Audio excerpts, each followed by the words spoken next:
Salut amigo, c'est Emilio, j'espère que tu vas bien et je te souhaite la bienvenue dans cette nouvelle vidéo dans laquelle on va parler tranquillement de comment avoir de bons sujets de conversation. Comment améliorer ces conversations, comment avoir des conversations passionnantes et comment créer des liens avec les autres êtres humains de ton espèce Homo sapiens que tu côtoies au quotidien. Donc sujet très important qui concerne absolument tout le monde et principalement les personnes qui ont cette croyance. J'ai remarqué qu'il y avait pas mal de personnes justement qui avaient cette croyance que moi je suis pas intéressant, moi ce que je dis c'est pas intéressant. Le truc, c'est que, ça c'est la base déjà, c'est d'arrêter de se dire que ça c'est toi. D'arrêter de dire je ne suis pas intéressant. Parce que quand tu dis ça, forcément, tu attaches le fait de ne pas être intéressant à toi, tu en fais ton identité si tu veux. Et ça c'est la base, c'est que dès que tu commences à en faire ton identité, tu pourras jamais t'en libérer. Donc commence par te dire plutôt que actuellement effectivement peut-être que tu as du mal à avoir de bonnes conversations, tu as du mal à t'exprimer, tu as du mal à créer de la dynamique dans tes échanges, mais c'est pas pour autant que tu es une personne fondamentalement inintéressante, ça c'est faux, tout le monde peut changer. Et tu vois, moi pendant longtemps j'avais eu cette croyance, mais aujourd'hui je me suis rendu compte que c'était juste une question d'habitude, c'était juste une question de stratégie et que simplement en changeant quelques câblages dans mon cerveau, dans ma manière d'aborder les relations, ça pouvait très facilement changer et évoluer en bien. Et aujourd'hui, j'ai plus du tout de mal et j'ai plus du tout cette croyance à la con que je suis pas intéressant. Je sais très bien que je peux dire des trucs intéressants et que les gens m'écoutent pour ça. Voilà. Du coup, assez parlé de ça, nous allons maintenant attaquer directement le sujet de la vidéo, donc le vif du sujet dans la vidéo. Alors, la première chose qu'il faut comprendre, c'est que si tu veux vraiment avoir des bonnes conversations, c'est hyper important que tu sois capable de créer un terrain propice au rebondissement chez l'autre. Alors, ça veut un peu rien dire ce que je viens de dire, mais je vais t'expliquer. En gros, prenons un exemple. Admettons quelqu'un qui soit, étudiant en droit, et une personne lui demande « Qu'est-ce que tu fais dans la vie ?» Qu'est-ce que tu fais dans la vie ? La personne va lui dire « moi je suis étudiant en droit. » Point final à la ligne. Est-ce que tu crois qu'il y aura de la conversation après ça ? Forcément non, parce que tu dis juste, moi je suis étudiant en droit, tu vas jamais plus loin, tu vas pas plus loin, tu t'arrêtes au fait et tu cherches même pas, finalement, tu fais même pas l'effort de fournir plus d'informations à la personne pour qu'elle puisse, elle, se servir des informations que tu lui as données pour relancer la conversation. Tu as plein de gens qui ont l'impression que c'est l'autre qui doit faire toute la conversation. Et moi, pendant longtemps, je croyais ça et ça me portait vraiment préjudice dans mes relations sociales. Mais en fait, le truc, l'état d'esprit, si tu veux vraiment avoir de bonnes conversations intéressantes et passionnantes surtout, c'est vraiment de balancer des tonnes d'infos. Bon, tu vas pas non plus faire un monologue et partir en mode, récitation de texte ou quoi. L'intérêt, c'est juste que tu donnes plus d'informations à la personne avec qui tu es en train de parler. Donc la personne qui est étudiante en droit, elle pourrait dire, par exemple, c'est qu'un exemple que je te donne, et j'y connais absolument rien en droit, donc je vais te dire des bêtises, elle pourrait dire, moi avant je faisais telle étude, ça me plaisait pas trop, et puis j'avais envie d'aider les gens, j'avais envie d'aider telle catégorie de personnes dans la société, donc je me suis dit, pourquoi pas faire du droit, et puis après je pourrais faire tel job, je pourrais faire tel job. Tu vois, à ce moment-là, il y a beaucoup plus d'informations, et donc il y a beaucoup plus finalement de potentiel à susciter l'intérêt chez l'autre. Donc forcément, de susciter une réponse chez l'autre. Et donc après, évidemment, ça pourra faire évoluer le sujet de conversation. Alors, je vois qu'ils vont venir me dire oui, mais moi, Emilio, ce que je fais, si on me pose cette question, c'est pas intéressant. Moi, mon job, par exemple, c'est un job que je déteste, c'est un job pourri et j'ai pas grand-chose à dire là-dessus.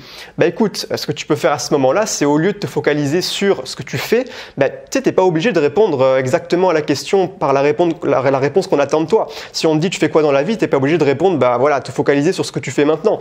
Tu peux dire, par exemple, maintenant je fais ce job-là, ça me plaît pas vraiment, mais j'ai plein de projets, j'aimerais faire ça, et plutôt te focaliser vraiment sur ce qui t'enthousiasme en fait. Et c'est de cette manière finalement que tu vas communiquer des émotions positives.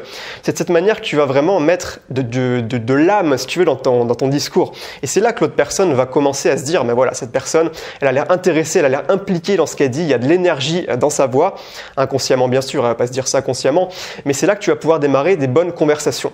Autre exemple, alors je t'avais noté un autre petit exemple. Par exemple, si on te dit, une question toute bête qui peut revenir très, très récurremment dans ta vie de tous les jours, dans ta vie quotidienne, c'est comment était ta journée ? Comment ça s'est passé ta journée ? Si tu te contentes de dire, moi j'ai fait ci, j'ai fait ça, après je suis rentré à la maison, j'ai regardé la télé, tu vois, c'est chiant, il n'y a pas grand chose d'intéressant là-dedans. Mais si tu mets du cœur et si tu te focalises aussi sur des détails qui toi t'ont plu, qui toi t'ont enthousiasmé, et justement ça va se ressentir de cette manière. Plus tu mets de l'enthousiasme dans ce que tu dis, plus ça va se ressentir. Par exemple, tu dis, j'ai rencontré machin, c'était super, on a passé un super moment, on a parlé de ça, c'était passionnant, non, après je suis allé faire ça, je suis allé faire ça. Se focaliser aussi sur le positif, ça peut beaucoup t'aider. Au lieu de dire, bah voilà, j'ai eu une journée pourrie, ça m'a fait chier. Voilà, te focaliser sur le positif, mais toujours donner de l'information. Pas simplement se dire, bah voilà, j'ai fait ça, basta. Non. L'intérêt, c'est vraiment de donner de l'information, donner de l'information, donner de l'information pour que l'autre personne ait un terrain propice à rebondir sur ce que tu viens de dire. Et c'est comme ça que finalement, de fil en aiguille, si tu veux, tu aboutiras, très probablement d'ailleurs, si c'est une personne que tu viens juste de rencontrer, à un sujet de conversation sur lequel vous êtes tous les deux passionnés. Donc voilà, par exemple, si, je sais pas, admettons, toi dans la vie, tu es passionné par le russe, par le piano et par le parachute, le saut en parachute, je dis n'importe quoi. Mais la personne, si jamais elle te demande qu'est-ce que tu aimes faire dans la vie, tu lui dis juste moi j'aime bien le russe, j'aime bien parler russe. Si la personne elle en a rien à foutre du russe, mais qu'elle elle est passionnée par le saut en parachute, tu vois, si toi tu as juste dit ça, ce serait con parce que tu aurais très bien pu t'entendre avec la personne sur une autre passion commune si tu veux. Et donc c'est hyper important, je pense, de vraiment développer tes réponses quand on te pose des questions. Et c'est vraiment là-dessus que je voudrais insister dans cette vidéo. C'est que voilà, quand tu es dans une conversation et qu'on te pose des questions, et même pas forcément quand on te pose des questions, mais quand tu parles, tu vois, de vraiment pas te mettre de filtres mentaux. Parce que c'est vraiment là justement le challenge, c'est que beaucoup de personnes, elles se disent, voilà, si je dis ça, je vais être jugé. Si je dis ça, je vais être jugé. Si je dis ça, on va me regarder bizarre. Mais en fait, il faut vraiment que tu sortes de ça et que tu comprennes une chose, et c'est une réalité, j'ai pu l'expérimenter. Avant, avant je le pensais pas, mais depuis que je l'ai expérimenté, je peux te dire que c'est une réalité.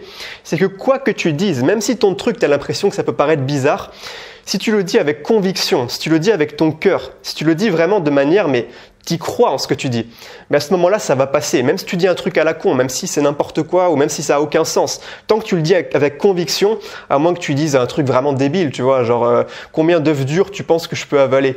Ça me fait penser à un épisode des Simpsons. S'il y en a certains qui l'ont vu, vous pourrez comprendre la petite référence. Mais bref, c'est important de comprendre ça, c'est que plus tu te mets des filtres dans ta tête, plus tu vas galérer, et ça c'est une évidence. Donc franchement, si tu penses un truc, même si par exemple quelqu'un te pose une question, tu pourrais croire que c'est une question gênante ou quoi, et tu te sens un peu gêné, dis, voilà, au lieu de paniquer dans ta tête, de te dire putain qu'est-ce que je dis, et finalement tu lâches une réponse à la con, dis à la personne, voilà, j'ai pas trop compris la question, tu pourrais m'en dire un peu plus, tu voudrais que je dise ça, voilà, est-ce que tu peux être un peu plus précis? Tu vois, dire ce que tu penses sans te mettre de filtre, et t'es pas obligé aussi, tu vois, t'es pas dans un entretien d'embauche, dans une conversation de la vie quotidienne. T'es pas obligé de répondre exactement ce qu'on attend de toi. Et ça, c'est important de le comprendre parce que tu as beaucoup de personnes qui, justement, prennent tellement la vie au sérieux et tellement leurs relations sociales au sérieux que, c'est même pas elles se tirent une balle dans le pied, c'est qu'elles se décapitent la jambe, elles s'amputent la jambe. Et donc, forcément, voilà, c'est important que tu comprennes aussi que quand on te pose une question, t'es pas obligé, rien ne t'oblige d'y répondre de la manière la plus conforme possible, de la manière la plus attendue possible. Et justement, c'est un point commun des personnes charismatiques, c'est qu'elles sont capables de répondre aux questions comme elles veulent et de sortir du cadre, si tu veux. Le cadre, c'est quoi? Le cadre, ou le frame en anglais, c'est, si tu veux, comment je pourrais expliquer ça? C'est, si tu veux, ce qui est attendu d'une personne dans une situation donnée. Donc si on te pose une question, par exemple, voilà, qu'est-ce que tu fais dans la vie? La réponse attendue, c'est je fais ça, je suis ci, voilà mon activité. Mais si tu oses sortir du cadre, en fait, du frame, ça va vraiment t'aider en fait à être beaucoup plus charismatique. Et c'est quelque chose qui peut vraiment t'aider dans tes relations sociales de la vie de tous les jours. Voilà, putain, j'ai réussi à faire une vidéo sans cut, je suis content. Est-ce que j'avais écrit quelques petits trucs de plus? Je crois que non. Donc à retenir dans cette vidéo, l'enthousiasme, très important de communiquer de l'enthousiasme, ça c'est vraiment la base de la base, c'est la matière première si tu veux, qui va donner de la vie à tes mots, c'est l'enthousiasme. Donc parle pas de trucs chiants, parle plutôt de trucs qui toi te stimulent, c'est le plus important. Ne te mets pas de filtres mentaux, très important, et puis aussi la base, voilà, en ne te mettant pas de filtres, ce que tu vas faire, c'est donner à l'autre plein d'informations pour lui donner l'opportunité justement de rebondir sur ce que toi tu as dit. Voilà, donc écoute, on va se laisser là. J'ai beaucoup parlé, attends, je vais boire un petit coup parce que c'est assez épuisant de faire des vidéos one shot, j'ai pas l'habitude, tu sais, mais je pense que le fait d'avoir fait des lives, ça m'a beaucoup aidé pour faire des vidéos sans coupure comme ça, justement. Donc, à la tienne. Donc maintenant, si tu veux aller plus loin, tu es libre de recevoir 1 heure de formation offerte sur la confiance en soi que je t'ai préparée. En gros, voilà, pendant 1 heure, voilà, je crois que c'est réparti sur 4 jours. Pendant 4 jours, je vais t'envoyer des vidéos par mail et en fait, dans ces vidéos, on va voir comment avoir plus confiance en soi, comment booster ta confiance en toi au quotidien. On va parler notamment de quels sont les domaines de ta vie à travailler pour booster ta confiance en toi. On va parler de quelles sont les croyances limitantes que les gens ont en général par rapport à la confiance en soi et on va aussi parler des croyances dynamisantes qui vont te permettre tout simplement d'augmenter ta confiance en toi en adoptant ces nouvelles croyances qui vont un peu être le logiciel dans ta tête pour faire tourner ton état d'esprit, pour te donner un nouvel état d'esprit qui va te permettre tout simplement d'aborder la vie d'une manière totalement différente et totalement neuve et beaucoup plus agréablement. Donc si tu veux recevoir cette heure de formation sur la confiance en soi, ça se passe dans la barre d'infos de la vidéo. Tu as juste à cliquer sur le lien et me donner tes coordonnées, je t'enverrai ça jour après jour par mail. Voilà, donc sur ce, je te souhaite de passer une excellente journée, je te dis à très vite, donc à demain pour la prochaine vidéo. Ciao!